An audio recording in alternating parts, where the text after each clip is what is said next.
தொடரில் ஆளுங்கட்சியினர் அடாவடித்தனமாக நடந்து கொள்கின்றனர். எதிர்க்கட்சி தலைவரையே பேச அனுமதிக்கவில்லை. நூல்களில் இருந்தும் இதழ்களில் இருந்தும் மேற்கோள் காட்டி பேசுவது என்பது வழக்கமான ஒன்றுதான்.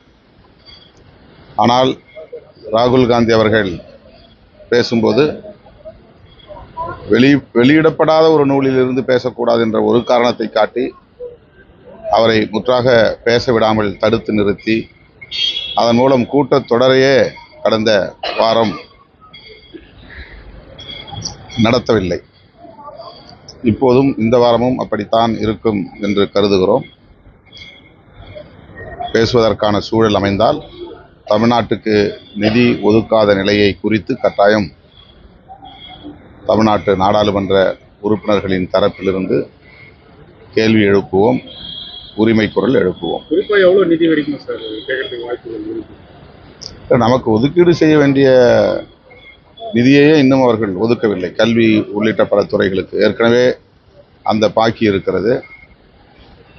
மற்றபடி ஒவ்வொரு பட்ஜெட்டின் போதும் மாநில வாரியாக கணிசமான தொகையை ஒதுக்கீடு செய்கிற போது தமிழ்நாட்டுக்கு ஏன் இந்த ஓரவஞ்சனை என்கிற கேள்வியை நாங்கள் எழுப்போம். அப்படி கேட்கும்பொழுது அந்த நிதிகள் கொடுக்கறதுக்கான வாய்ப்புகள் ஏதாவது?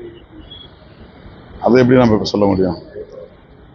அவங்க தான் பாஜக அல்லாத பிற கட்சிகள் ஆளுகிற மாநிலங்களை வஞ்சிக்கும் வகையில் திட்டமிட்டே நிதி ஒதுக்கீடு செய்யாமல் அதை புறக்கணித்து வருகின்றனர். தமிழ்நாடு அதிலே ஒன்று. தமிழ்நாடு மட்டுமில்லாமல் மேற்கு வங்கம், கேரளா, கர்நாடகா, தெலுங்கானா போன்ற மாநிலங்களுக்கும் இதே ஓரவஞ்சனையான அணுகுமுறையைத்தான் பாஜக அரசு கையாண்டு வருகிறது.